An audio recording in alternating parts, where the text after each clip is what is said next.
Detroit in 1840 is becoming one of the fastest rising cities in the United States.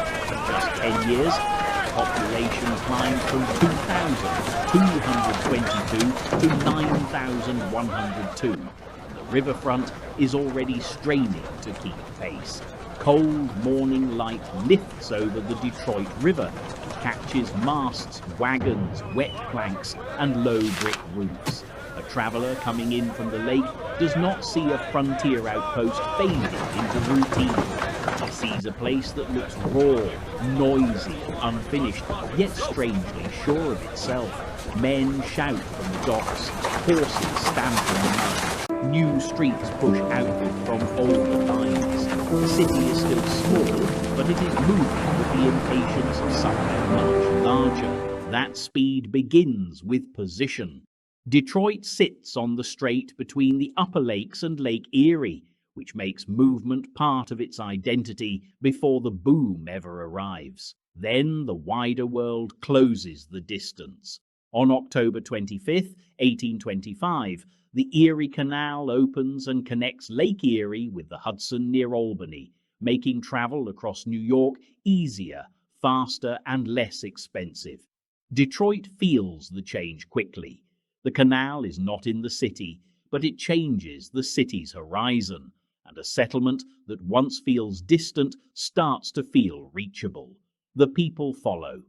In the 1820s and 1830s, immigrants begin arriving in Detroit in significant numbers, helped by the Erie Canal and by cheaper steamboat travel on the Great Lakes. Irish immigration to Detroit begins in 1830, and many newcomers move west of Woodward Avenue into the district that becomes Corktown.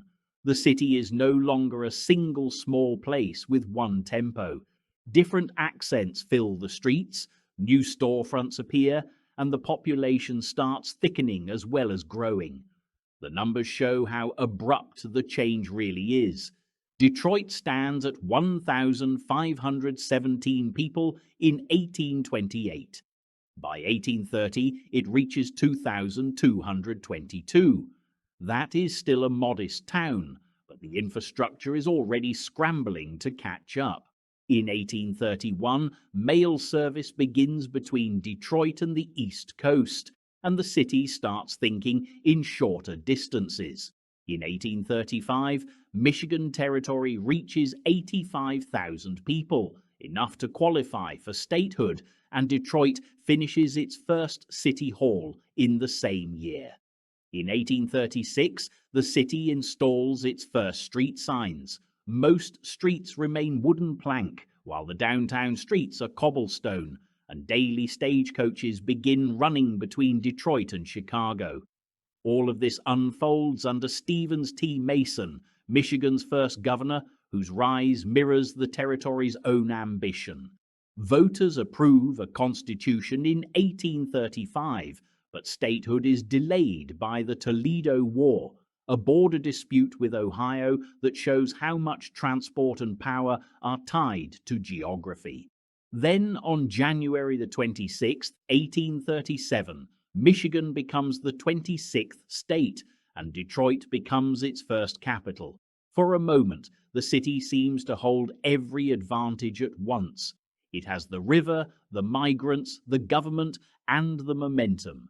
And that is when the tension sharpens. Detroit's leaders want internal improvements, better roads, better reach, and faster transport, because speed is now the city's habit. The Detroit and Pontiac Railroad is conceived in 1830, reincorporated under a new charter in 1834, and pushed north across swamps and sinkholes that slow everything down. The line receives a $100,000 state loan in 1838. By July of that year, it reaches Royal Oak, and by the next year, it reaches Birmingham. The full connection to Pontiac does not come until 1843, but horse-drawn rail cars are already part of Detroit's future. The trouble is that the money does not move as smoothly as the ambition. The panic of 1837 wrecks the state's bond sale for internal improvements, and the fallout lands directly on Mason. His successor blames Michigan's $2 million debt on him. That tells you almost everything about Detroit at this moment. The city looks stronger every season, but the financial ground under the boom is far less stable than the docks and streets suggest. Ambition is real, so is risk. Detroit keeps moving anyway. By 1840, the census makes the scale of the transformation impossible to miss. Detroit stands at 9,102 people, while Michigan as a whole reaches 212,267. 10 years earlier, the state count is 31,639. This is no longer a settlement waiting for importance to arrive from elsewhere. It is already a city of schedules and connections, of river traffic, mail, stagecoaches, government business, and expanding neighborhoods.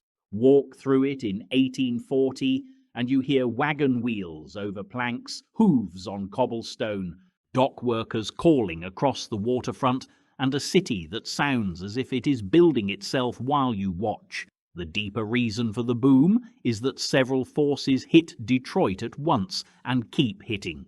Geography gives it the strait. The Erie Canal lowers the cost of reaching it. Steamboat travel lowers the barrier again. Immigration supplies labor and neighborhoods. Statehood gives the place political weight. New transport links pull it tighter into the national system. Even the city's shape helps.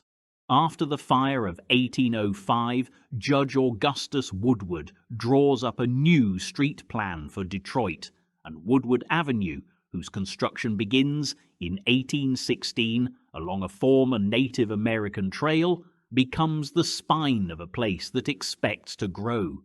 Detroit does not keep every prize it wins. In 1847, the state capital moves from Detroit to Lansing.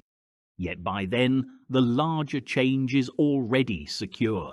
Michigan continues to grow rapidly through the 1840s and 1850s, with settlers arriving by way of the Erie Canal and Lake Erie, and rich iron and copper resources discovered in the Upper Peninsula in the 1840s draw still more immigrants into the state. Detroit benefits as one of the leading cities in that expanding network. By 1850, its population reaches 21,019. Stand in Capitol Park today at the grave of Stevens T. Mason, buried at the site of the first state capitol, and the scale of that decade becomes easier to understand. Around that grave, modern Detroit still moves through a street plan born after the fire of 1805 and along an avenue whose construction begins in 1816, in a city still marked by the years when everything suddenly accelerates. That is what Detroit in 1840 preserves. Not just a boom, and not just a brief turn as a capital, but the moment a river town stops behaving like the edge of the map and starts acting like the center of one.